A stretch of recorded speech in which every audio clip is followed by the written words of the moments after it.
प्यारे साथियों, अगला सवाल ये रहा आपकी स्क्रीन पर। क्वेश्चन नंबर 14 कुछ इस तरह से है। एक आदमी ने 2 उपहार प्रत्येक 30 रुपए में बेचे। एक उपहार में उन्हें 18% लाभ और दूसरे उपहार में उन्हें 18% का नुकसान हुआ। उसका समग्र लाभ या हानि क्या है? और लाभ हानि आपके ऑप्शन देखें तो रुपए में पूछा गया है। तो प्यारे साथियों, कैसे करेंगे इस सवाल को, ध्यान से देखना है। प्यारे साथियों, अगर आपका विक्रय मूल्य इक्वल होता है, आपका सेलिंग प्राइस आपका इक्वल होता है और एक पर x% का एक में x% का प्रॉफिट और दूसरे पर x% का लॉस होता है, तो सीधे सीधे x²/100 लगा देते हैं और ये आपका हो जाता है लॉस। और यहाँ पर हमेशा क्या आता है? लॉस होता है। जैसे 18 का स्क्वायर करेंगे तो 18 × 18 बनेगा, अपॉन 100 हो जाएगा, मतलब 3.2% का क्या आ रहा है? लॉस आ रहा है। ठीक है, ये हम बोल सकते हैं इस तरह से 3.2% का लॉस हो रहा है। इतनी बात समझ में आ रही है। अगर हमसे क्वेश्चन पूछा गया होता कितने % का प्रॉफिट या फिर लॉस हो रहा है तो 3.2% का लॉस हो जाता, लेकिन हमसे पूछा गया है रुपए में कितने रुपए का लॉस हो रहा है। तो कैसे करेंगे, ध्यान से देखना। प्यारे साथियों, हमारे पास ये तो हमने निकाला, अभी कितना आया? 3.24 आया। या हम बोल सकते हैं हमारा कितना आया था? हमारा आया था 18 की गुणा 18 से गुणा कर रहे थे तो 324 आ रहा था, और अपॉन में कितना आ रहा था? 100 आ रहा था। और ये किस में वैल्यू आ रही थी? ये परसेंट में आ रही थी।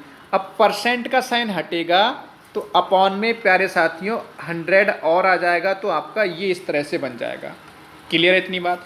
अगर 4 से कैंसिल करेंगे, 4 × 8 = 32, 4 × 1 = 4, 4 दूनी 8, 4 पंजे 20, आपका 2500, मतलब आपका 81/81 अपॉन 2500 आ जा रहा है। इतनी बात समझ में आ रही है? हम कह सकते हैं अगर 2500 CP होगा तो 81 का क्या होगा? उसमें लॉस होगा 81 का। इतनी बात समझ में आ रही होगी, क्योंकि ये इतने का परसेंट का लॉस हो रहा था पहले, 324/100% का लॉस हो रहा था। इतने परसेंट मतलब 324/10,000 आया, 81/25 हो गया, तो 81 का लॉस ये बन रहा है इस तरह से। मतलब अगर हम बोलें तो CP हमारा कितना बन रहा है? 2500 बन रहा है। और सेलिंग प्राइस कितना बन रहा है? अगर आप देखो 2500 में खरीदा, 81 रुपये घाटे में बेचा, मतलब 2419 बनेगा, 2419 में बेचोगे। अब हमें दोनों का कुल मिला के जो विक्रय मूल्य है वो 60 रुपये बनेगा, क्योंकि प्रत्येक को 30 रुपये में बेच रहे हैं। तो दोनों को मिला के अगर हम कहेंगे तो आपका 2419 रिप्रेजेंट करेगा 60 रुपये को। समझ में आ रहा है? एक कितना हो जाएगा? 60/2419 हो जाएगा। निकालना क्या है हमें? केवल लाभ या हानि बनानी है। तो उसमें 81 का लॉस हो रहा है, तो 81 की वैल्यू निकालनी है। तो 81 कितना हो जाएगा? 81 से मल्टीप्लाई हो जाएगी। अगर मेरे प्यारे साथियों 0 से हटा दूँ, मैं यहाँ पर पॉइंट लगा दूँ तो कोई दिक्कत नहीं। अगर मैं 6 से यहाँ पर कैंसिल करूँगा, 6 चौक 24 हो जाएगा, 1 उतारेंगे, भाग जाएगा नहीं, तो पहले 0, ठीक है, फिर आपका पॉइंट आपका हो जाएगा 6 एकम 6, तो 40 पॉइंट समथिंग जा रहा है आपका। ये इस तरह से जाके बन रहा है। ठीक है, 40.15 जाके बन रहा है जाके। अब देखो 40 से अधिक है ये, ध्यान से देखना। अगर आपका 41 होता और 41 से आप इसको भाग करते तो आपका ये 41 दूनी 82, तो 2 से कम आता, भागफल यहाँ पे 2 से कम आता। समझ में आ रहा है? अब 40 से बहुत थोड़ा ज़्यादा है, 40 से बहुत थोड़ा ज़्यादा है, तो लगभग 2 के इक्वल आएगा। तो आपका इसका आंसर क्या होगा? 2 रुपये का क्या हो रहा है? लॉस हो रहा है। ऑप्शन नंबर ए यहाँ पर सही हो रहा है। समझिएगा, अगर यहाँ पर 41 होता तो 41 दूनी 82, तो 2 से कम आता, लेकिन यहाँ पर 40.15 हो रहा है, 15 हो रहा है, तो लगभग कितने का हो जाएगा? 2 के इक्वल हो जाएगा, क्योंकि 0.5 ज़्यादा आ रहा है 40 से। क्लियर है? तो 2 रुपये का हो जाएगा। इतनी बात समझ में आ रही है? एक तरीका और देख सकते हो। एक तरीका क्या देख सकते हो? ध्यान से देखो जरा। अगर मान लीजिए, थोड़ा सा अप्रॉक्सीमेशन यहाँ पे लगा सकते हो, 18% ना देकर आपको 20% दिया होता, ध्यान समझना, 20% दिया होता, तो 20% का मतलब होता है मेरे प्यारे दोस्तों 5 होता है। तो 5 में खरीद कर पहले लाभ हो रहा तो 6 में बेचा होता, फिर 5 में खरीद कर हानि हो रही तो 4 में बेचा होता। और यहाँ पर दोनों के विक्रय मूल्य कैसे हैं, समान है, क्योंकि प्रत्येक को 30-30 रुपये में बेचा जा रहा है। तो यहाँ पर विक्रय मूल्य समान करने पड़ेंगे। ये CP है और ये क्या है आपका SP है। तो यहाँ पर 2 से गुणा करो और यहाँ पर 3 से गुणा करो, क्योंकि 6 और 4 का LCM 12 आ जाएगा, तो 12 बना दो। 12 कैसे बनेगा, 6 की 2 से गुणा होगी, 4 की 3 से, और इधर भी आपकी 2 से गुणा करनी पड़ेगी, इधर भी आपका 3 से गुणा करना पड़ेगा। तो कितना निकल कर आएगा, 5 दूनी 10, 5 तियाँ 15 आएगा, और 6 दूनी 12 आएगा, और 4 तियाँ 12 हो जाएगा। तो कुल विक्रय मूल्य कितना हो रहा है, कुल विक्रय मूल्य अगर कहेंगे तो 24 हो जाएगा, नहीं हो जाएगा। और 24 किसको रिप्रेजेंट करेगा, 60 को, तो 1 कितना हो जाएगा, 24/60 होगा, नहीं होगा, ये बताओ। समझ में आ रहा है ना, 24 किसको रिप्रेजेंट करेगा, 60 को, तो 1 कितना हो जाएगा, 24। अच्छा, यहाँ पर अगर क्रय मूल्य देखें तो 10 और 25 कितना हो जाएगा, 10 और 15 हो जाएगा 25। तो 25 में खरीदा गया, 24 में बेचा गया, 25 में खरीदा गया, 24 में बेचा गया, हानि कितने की हो रही, 1 की। तो अगर 24 बराबर 60 है तो 1 बराबर निकालना है, तो 1 बराबर 60/24, तो 6 चौक 24, 6 दाई 60, मतलब आप कह सकते हो 12 दूनी 24, चाहे 12 से काट लो, 12 दूनी 24 और 12 पंजे 60, तो 5/2 का मतलब आ रहा है 2.5 रुपीज़। अब ये 2.5 का लॉस आ रहा है यहाँ पर, समझ में आ रहा है कि 25 में खरीदा गया, 1 में बेचा गया। 24 की वैल्यू हमारी कितनी हो रही है, 60, तो 1 की वैल्यू हो रही थी 60/24, 12 दूनी 24, 12 पंजे 60, 2.5 कब आ रहा है, जब 18% नहीं है, कितना परसेंट है, 20%।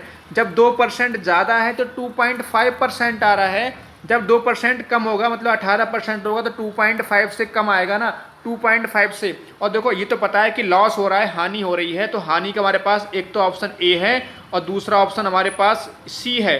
बाकी ये प्रॉफिट वाले तो होंगे ही ना, प्रॉफिट वाले तो होंगे ही नहीं, ठीक है, प्रॉफिट वाले तो होंगे ही नहीं। तो अब 2.5 से कम वाला ऑप्शन कौन सा है, ऑप्शन नंबर A यहाँ पर सही है। तो थोड़ा सा अप्रॉक्सीमेशन लगाना पड़ रहा है, क्योंकि 18% से हम क्यों नहीं कर पा रहे हैं, उसका रीज़न क्या है।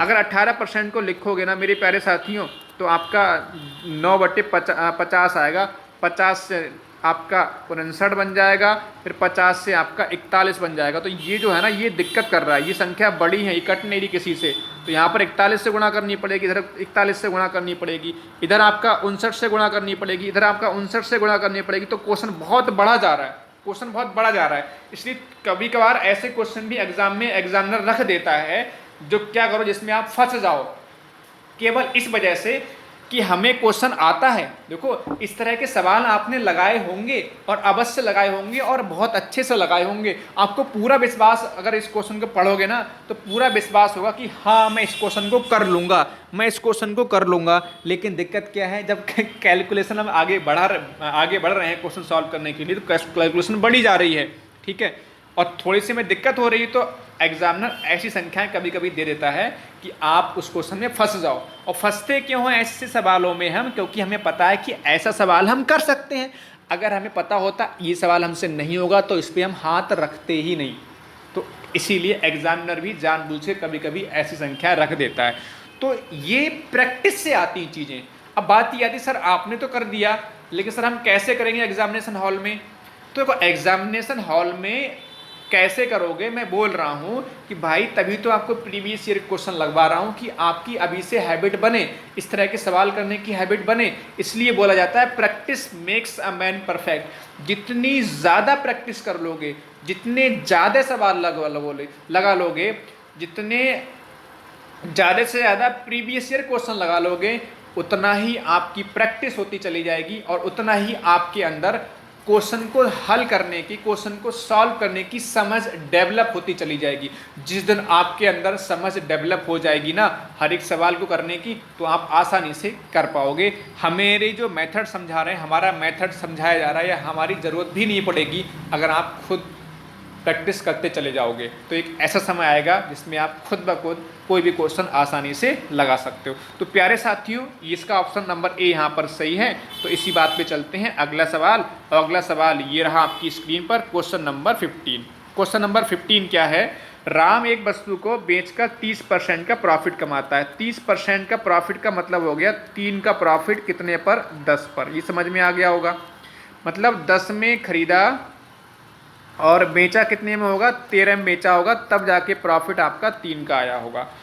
अब कह रहा है क्रय मूल्य के स्थान पर विक्रय मूल्य पर लाभ की गणना की जाए। अब देखो लाभ या हानि किस पर निकलती, क्रय मूल्य पर निकलती है, लेकिन अब कह रहे हैं हम विक्रय मूल्य पर निकालना चाह रहे हैं। तो लाभ कितने का है, 3 का। सवाल देखो, इस तरह के सवाल मैंने बहुत सारे कराए हैं, याद आ, कम से कम 4 से 5 सवाल कराए हैं। इसलिए बोल रहा हूं कि भाई जिसने ना सीखा हो लाभ हानि, नहीं पढ़ा हो तो जाके पढ़ लेना। मैं बोल रहा हूं कि भाई 1-2 सवाल छोड़ दिए जाए ना, ये जो अभी तक मैंने कराए हैं तो हर एक सवाल मेरा कराया हुआ है, ठीक है। तो आप देखो 3 का प्रॉफिट किस पे निकालना है, 13 पर। 13 पे क्यों निकालना है, क्योंकि विक्रय मूल्य पर पूछा गया और परसेंट वैल्यू का मतलब होता है 100 से मल्टीप्लाई। ये 300 हो गया, 300 को 13 से भाग करोगे, 13 दूनी 26, 6 बचेगा, 4 बचेगा, 40 हो जाएगा, 13 तियाँ 39, तो 23 पॉइंट समथिंग आ रहा है। तो ऑप्शन नंबर ए की दिखाई दे रहा है, सी। तो आगे हमें पॉइंट में निकालने की जरूरत है ही नहीं वैल्यू, क्योंकि आपको साफ साफ दिख गया 23 वाला एक ही ऑप्शन है। अगर 23 का एक और ऑप्शन होता तो हमें पॉइंट के बाद की वैल्यू भी बनानी पड़ती,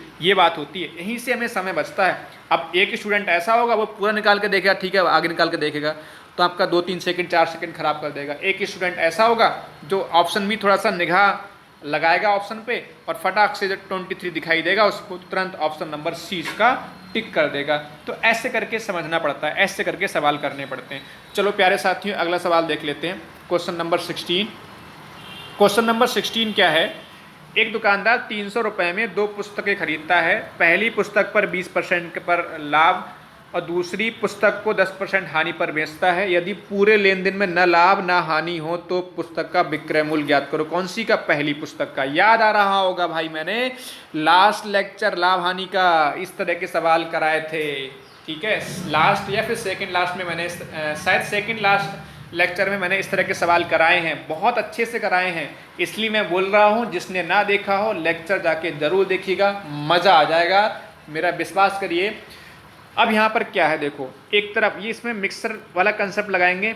20% का प्रॉफिट, 10% का लॉस का मतलब माइनस का 10 हो जाएगा। अब ना लाभ या ना हानि का मतलब 0% हो गया, ठीक है। डायगनली डिफरेंस लेंगे तो यहाँ पर 10 आ जाएगा, यहाँ पर डिफरेंस लेंगे तो यहाँ पर 20 आ जाएगा।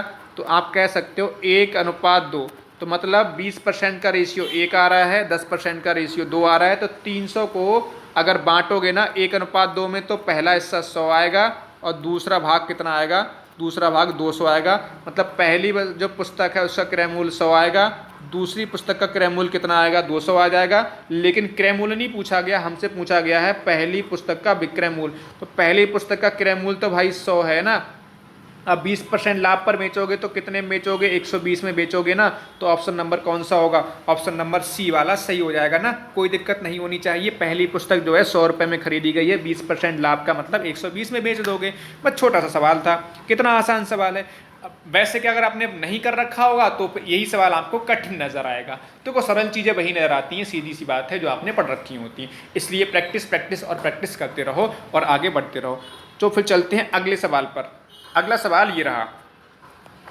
ये रहा आपकी स्क्रीन पर। क्या है, एक कार डीलर ने 1,08,500 रुपये में 1,08,500 रुपये में एक पुरानी कार खरीदी। उस पर क्या करा, कुछ मरम्मत में खर्चा लगाया, कुछ मरम्मत में यहाँ पर कुछ खर्चा लगाया होगा।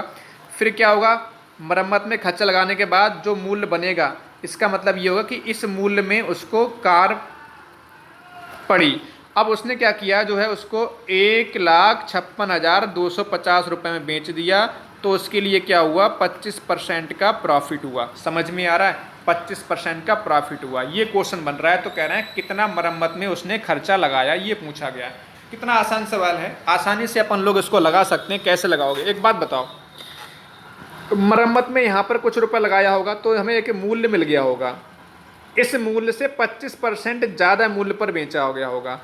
तो मान लो मरम्मत के बाद, समझना, मान लो मरम्मत के बाद x मूल्य बन गया और 25% प्रॉफिट का मतलब 5/4 में बेचा होगा। और ये किसके इक्वल होगा, 1,5,6,2,5,0, यही तो बनेगा। इस तरह से यही तो बनेगा।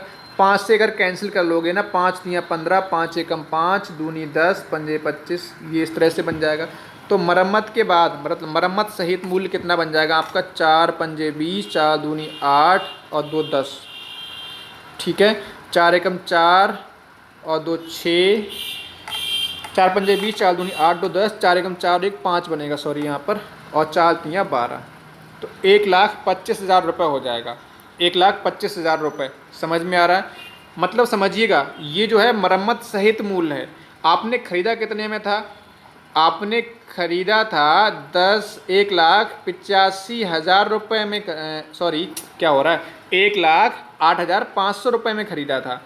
ठीक है, अब ये मरम्मत का कुछ पैसा लगा, फिर ये आपका इतना मूल्य हो गया होगा। तो अब ये कितना मरम्मत में ऐसा लगाया, तो आप 0 घटाओगे, 10 में से 5 जाएगा, 5 6, ठीक है, और ये 1, तो 16,500 रुपये आपने मरम्मत में लगाए हैं। ऑप्शन नंबर ए यहाँ पर सही है।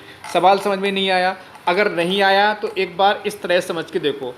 मान लो उसने एक्स मरम्मत में लगाया x रुपये, तो 1,08,500 रुपये में तो ख़रीदा, फिर उसने x रुपये मरम्मत में लगाया, तो ये क्रय मूल्य बन जाएगा। और इसको जो है 5/4 में बेचा, तो ये किसके बराबर हो जाएगा? 5 6 और 250। इसको सॉल्व करोगे तो यहाँ से x हमारा कितना निकल आएगा? सॉल्व करके दिखाऊं? सॉल्व कर सकते हो आप लोग आसानी से इसको, ठीक है, सॉल्व कर सकते हो। 5 से कैंसिल करोगे, आपका 5 तियाँ 15, 5 एकम 5, और 5 दूनी 10, 5 25, और ये 0, इस तरह से बन रहा है। अब यहाँ पर क्या बनेगा आपका? 1,08,500 प्लस x, ठीक है, ये किसके इक्वल होगा आपका? 4 से तिरछी गुणा करोगे आप, 4 से तिरछी गुणा करोगे, ठीक है, तो आपका कितना बनेगा? 31,250 और गुणे कितना? ये 4 बन जाएगा। तो ये 10,8,500 प्लस x, ये किसके इक्वल होगा? 4 पंजे 20, 4 दूनी 8 और 2 10, 4 एकम 4 और 1 5, 4 तियाँ 12। तो यहाँ से x निकालोगे आप, तो ये 1,25,000 है, ये 1,08,500 है, तो 16,500 रुपये निकल कर आ जाएगा। समझ में आ गया होगा सवाल? किसी को दिक्कत नहीं होनी चाहिए। इतने में ख़रीदा था और x मरम्मत में लग गया, तो कुल मिला के उसको इतने की पड़ी होगी कार, ठीक है।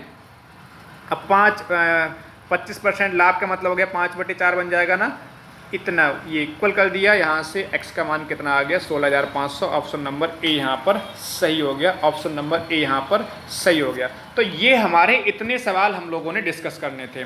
बहुत ही बेहतरीन शानदार प्रयास रहा सभी का। आप सभी साथी हमारे साथ लगातार लास्ट तक बने रहे। उम्मीद है आपको ये लेक्चर पसंद आया होगा। जिन साथियों को इस लेक्चर की PDF फाइल चाहिए, टेलीग्राम चैनल पे चले जाना, हम PDF फाइल वहाँ पर मिल जाएगी, अशोका द एग्ज़ाम गुरु।